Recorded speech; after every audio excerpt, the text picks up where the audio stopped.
Hello dear friend, आप सभी का इजी लर्निंग में स्वागत है। आई होप आप सभी अच्छे होंगे। आज हम लोग डीएलएड थर्ड सेमेस्टर के साइंस की कुछ बहुविकल्पी क्वेश्चन करेंगे। ठीक, तो हमने आपको बहुविकल्पी की एक क्लास करा दी थी, जो कि आपको एक दोलन को पूरा करने में लगा समय इस क्वेश्चन तक कराया था। ठीक, अब अगला क्वेश्चन देखेंगे। कह रहा तरंग दैर्घ्य लैम्डा, आवृत्ति n तथा तरंग की चाल v में सही संबंध है। क्या पूछ रहा है? तरंग दैर्घ्य लैम्डा, आवृत्ति n तथा तरंग की चाल v में सही संबंध, इसमें सही संबंध के बारे में पूछ रहा है। ठीक, तो इसमें सही संबंध क्या हो जाएगा? लैम्डा बराबर v/n हो जाएगा। ठीक, लैम्डा बराबर v/n हो जाएगा। ठीक है, जो कि लैम्डा का मतलब होता है तरंग दैर्घ्य और n का मतलब होता है, क्या होता है, मतलब कि आवृत्ति होता है, और v का मतलब होता है तरंग की चाल। ठीक, ये आपको मतलब कि लैम्डा से हम तरंग दैर्घ्य को प्रदर्शित करते हैं और आवृत्ति को n से प्रदर्शित करते हैं, तथा तरंग की चाल को हम v से प्रदर्शित करते हैं। तो वही आपका हो जाएगा लैम्डा बराबर, आपका क्या हो जाएगा? लैम्डा बराबर v/n हो जाएगा। ठीक, कह रहा है प्लास्टिक, अगला क्वेश्चन है, कह रहा है प्लास्टिक कितने प्रकार का होता है। क्या कह रहा है? प्लास्टिक कितने प्रकार का होता है। तो प्लास्टिक कितने प्रकार का होता है? प्लास्टिक आपका 2 प्रकार का होता है। ठीक है, कितने प्रकार का होता है? 2 प्रकार का होता है। ठीक, आगे देखिए, अगला क्वेश्चन है डीडीटी है, मतलब पूछ रहा है डीडीटी है। क्या है डीडीटी? तो ये आपका क्या है? डीडीटी ये एक कीटनाशी है। क्या है? ये आपका एक कीटनाशी है। क्या है? कीटनाशी है। ठीक, अगला क्वेश्चन है, कह रहा है 2,4-D है। ये आपका क्वेश्चन पूछ रहा है कि 2,4-D है, क्या है, मतलब पूछ रहा है। तो ये क्या है? खरपतवार नाशी है। ये आपका खरपतवार नाशी हो जाएगा। ठीक है, इसका मतलब होता है खरपतवार नाशी। ठीक, अगला क्वेश्चन कह रहा है कोशिकीय क्रियाओं में समान तुरंत उपयोगी ऊर्जा युक्त पदार्थ है। कोशिकीय क्रियाओं में समान तुरंत उपयोगी ऊर्जा युक्त पदार्थ है। ठीक, तो इसमें आपका कौन सा ऑप्शन सही हो जाएगा? ऑप्शन हो जाएगा सा। ठीक, ये हो जाएगा आपका ATP। ठीक, ATP हो जाएगा। ये आपका क्या है? ऊर्जा युक्त पदार्थ है। ठीक, अगला क्वेश्चन देखिए, अगला 20 नंबर क्वेश्चन कह रहा है श्वसन के बाद ऊर्जा स्थानांतरण मुख्यतः कौन सा है? जो श्वसन के बाद है, ऊर्जा स्थानांतरण मुख्यतः कौन करता है? ठीक, तो आपका श्वसन के बाद ऊर्जा मुख्यतः जो स्थानांतरण करता है, तो कौन करता है? तो कौन करता है? आपका करता है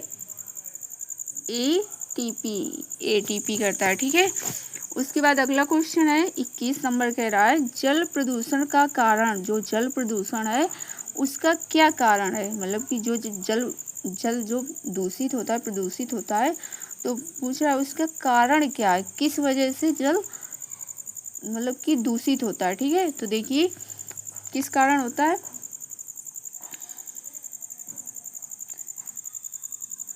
तो होता है कीटाणुनाशक पदार्थों का खेतों में छिड़काव। कीटाणुनाशक, जो कीटाणुनाशक पदार्थ होते हैं उनका खेतों में छिड़काव, इसकी वजह से जल प्रदूषण होता है। ठीक है, अगला क्वेश्चन कह रहा है अत्याधुनिक काल में निम्नलिखित में से प्रदूषण का कारण, अत्याधुनिक काल में जो निम्नलिखित प्रदूषण के कारण कौन से है पूछ रहा है। ठीक, तो कौन से कारण है?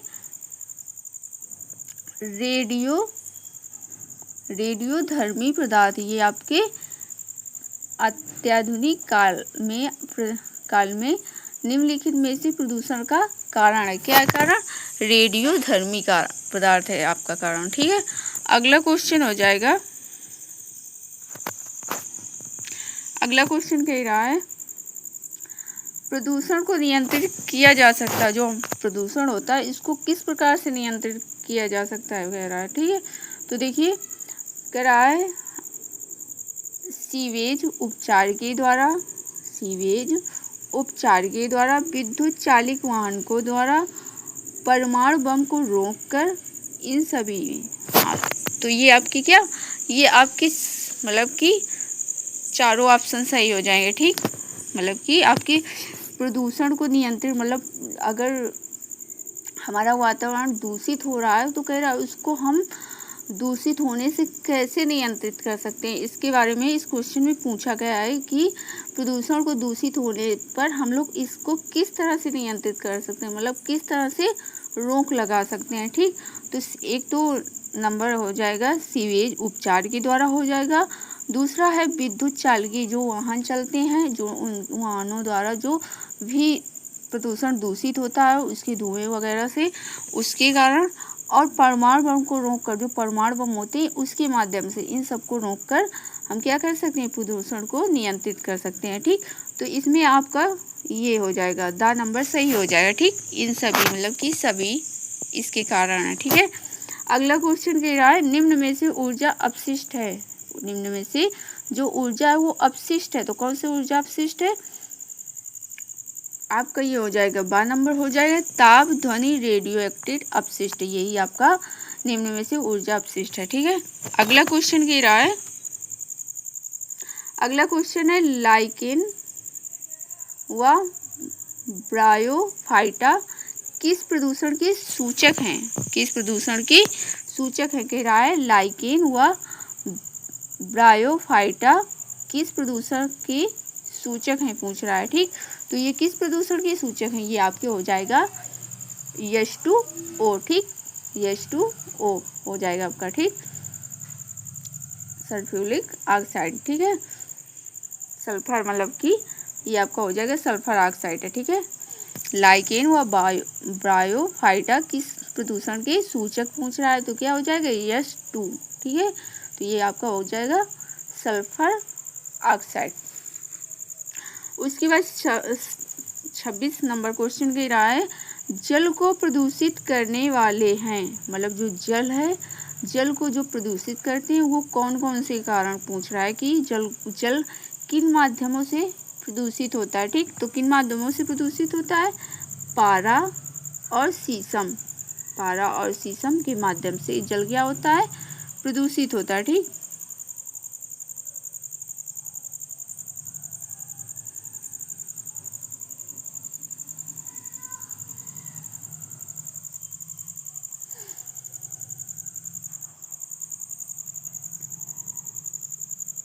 किसके कारण होता है, पारा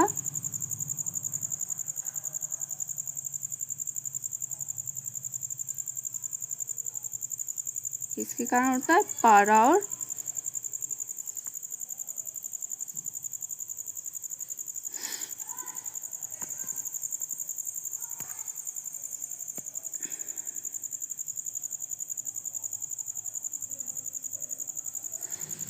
पारा और शीशा के कारण होता है। ठीक है, अगला क्वेश्चन कह रहा है, अगला क्वेश्चन कह रहा है कि मोटर वाहन प्रदूषण कम करने के उपाय, जो मोटर वाहन चलते हैं इनको मतलब प्रदूषण को कम करने के कौन से उपाय है पूछ रहा है। ठीक है, तो कौन से उपाय हैं, देखिए मोटर वाहनों के इंजन की डिजाइन में सुधार, मोटर वाहनों के इंजन जो होते हैं उनमें सुधार। ठीक है, अगला नंबर कह रहा है CNG तथा LPG जैसे इंजनों का उपयोग। ठीक है, जैसे इंजनों का उपयोग। अगला नंबर कह रहा है मोटर वाहनों को समुचित रख रखाव, समुचित रख रखाव। तो ये आपके सभी मतलब सभी ऑप्शन क्या है, प्रदूषण कम करने के उपाय हैं, तो इसमें आपका ये द नंबर सही हो जाएगा। ठीक है, इनमें से सभी। अगला क्वेश्चन कह रहा है मरुस्थल बनने का मुख्य कारण, मरुस्थल जो होता है बनने का वो मुख्य कारण पूछ रहा है। तो मरुस्थल तो क्या है, मरुस्थल बनने का मुख्य कारण, वन आरोपण, वन आरोपण मतलब कि वनों को रोपण ना करना, वनों का ना होना, वृक्षों को ना लगाना, ठीक है। यही आपका मरुस्थल बनने का मुख्य कारण है, ठीक। अगला क्वेश्चन है मेथिल मैग्नीशियम ब्रोमाइड पर जल की क्रिया द्वारा हमें प्राप्त होता है। मेथिल और मैग्नीशियम ब्रोमाइड पर जल की क्रिया द्वारा हमें क्या प्राप्त होता है, इसके बारे में पूछा गया, हमें क्या प्राप्त होता है जब इनके साथ जब क्रिया मतलब कि मेथिल और मैग्नीशियम ब्रोमाइड पर जल के साथ जब क्रिया कराते हैं तो हमें क्या पूछ रहा है कि हमें इन सब के साथ जब क्रिया करते हैं तो हमें क्या प्राप्त होता है। तो क्या प्राप्त होता है, इससे हमें क्या प्राप्त होता है, CH4 प्राप्त होता है, जो कि क्या हम लोग कह सकते हैं, इसे हम मेथेन कह सकते हैं, ठीक। अगला क्वेश्चन है कौन सा सूत्र एल्केन को प्रकट करता है, कौन सा सूत्र एल्केन को प्रकट करता है। तो कौन सा सूत्र एल्केन को प्रकट करता है, ये आपका प्रकट करता है फर्स्ट नंबर C2H6,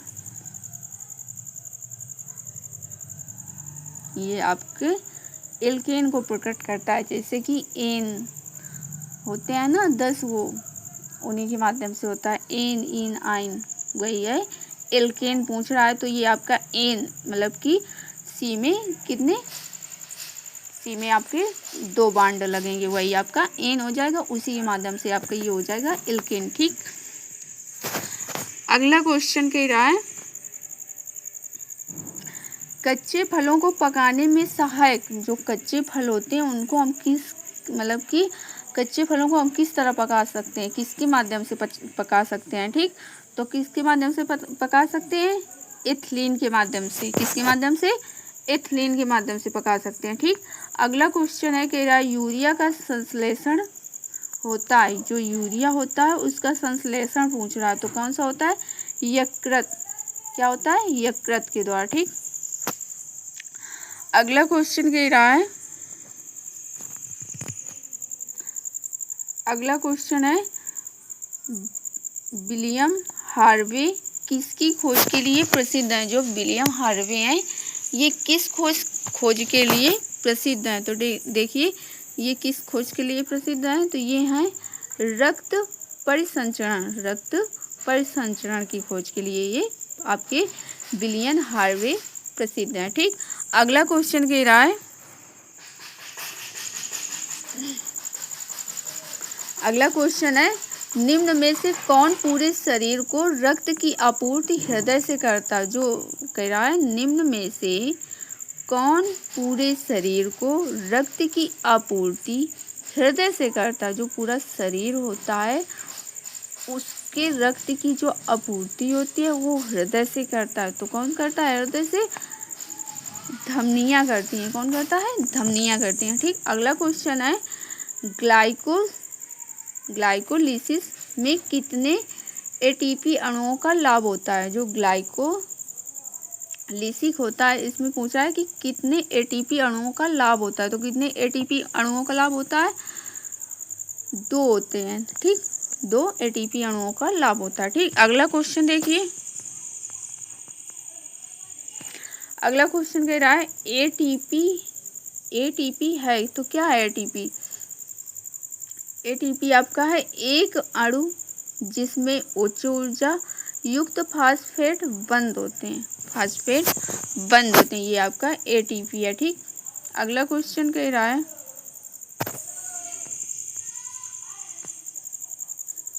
अगला क्वेश्चन है अनाक्सी श्वसन का अंतिम उत्पादक। अनाक्सी श्वसन का अंतिम उत्पाद, अनाक्सी श्वसन का अंतिम उत्पाद क्या है। तो अनाक्सी श्वसन का अंतिम उत्पाद कौन सा है आपका, हो जाएगा एथिल एल्कोहल, क्या हो जाएगा, एथिल एल्कोहल, ठीक है। अगला क्वेश्चन कह रहा है केल्विन पैमाने पर पानी का क्वथनांक होता है। जो केल्विन पैमाना होता है उसमें पूछा गया है कि पानी का इसमें कितना क्वथनांक होता है। तो कितना होता है आपका 373 के, ठीक, 373 के, ठीक है।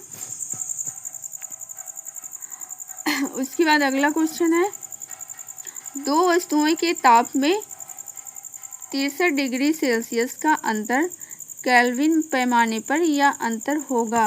दो वस्तुओं के ताप में 63 डिग्री सेल्सियस का अंतर केल्विन पैमाने पर यह अंतर होगा तो कितना हो जाएगा, 63 के हो जाएगा। ठीक, की का मतलब आपका होता है 1000। ठीक, 63,000। ठीक है, अगला क्वेश्चन देखिए। अगला क्वेश्चन है, अंगीठी पर पतीली में पानी भरकर रख देने से पानी गर्म हो जाता है। अंगीठी पर पतीली में पानी भरकर रख देने पर पानी गर्म हो जाता है।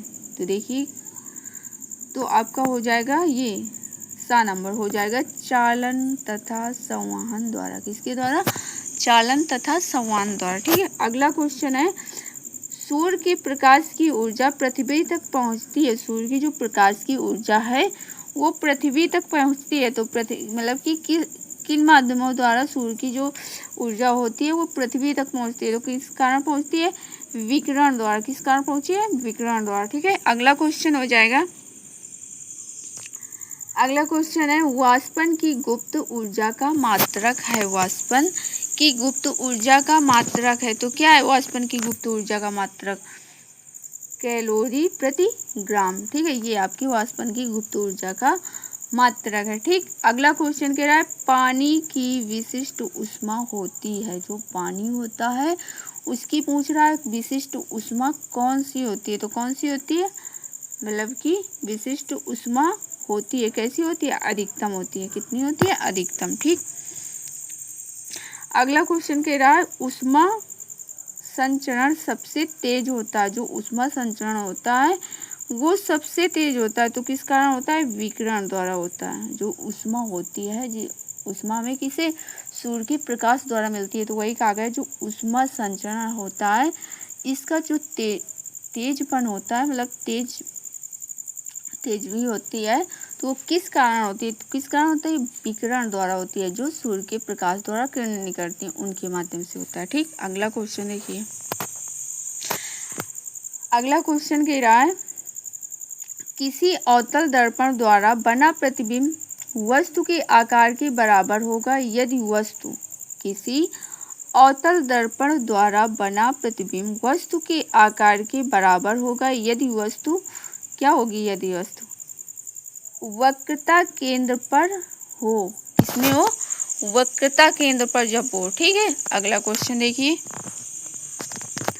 अगला क्वेश्चन है, उत्तल दर्पण से बना प्रतिबिंब। उत्तल दर्पण से बना प्रतिबिंब क्या होता है? जो उत्तल दर्पण से बना जो प्रतिबिंब होता है वो कैसा होता है? वो सदैव आभासी होता है। कैसा होता है? वो सदैव आभासी होता है। ठीक, अगला क्वेश्चन कह रहा है, किसी उत्तल लेंस से बना प्रतिबिंब आभासी होगा क्यों? क्यों होगा आभासी पूछ रहा है। तो क्यों होगा? वस्तु फोकस व प्रकाशीय केंद्र के बीच हो। वस्तु फोकस व प्रकाशीय केंद्र के बीच हो। जो वस्तु हो वो फोकस और प्रकाश के केंद्र के बीच में हो तब बनेगा। ठीक, अगला क्वेश्चन कह रहा है, जलवायु परिवर्तन के प्रमुख कारण हैं। जो जलवायु है इसके प्रमुख कारण पूछ रहा है। तो क्या है इसके कारण? बढ़ते उद्योग, बढ़ते जन, घटते वन। जलवायु परिवर्तन के मुख्य कारण आपके सभी हैं। ठीक, तो ये आपका हो जाएगा द नंबर, ये सभी। ठीक, अगला क्वेश्चन देखिए।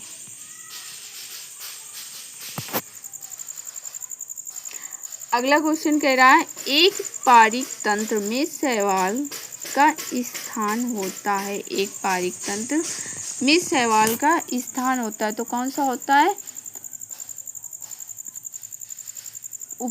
उपभोक्ता होता है। ठीक,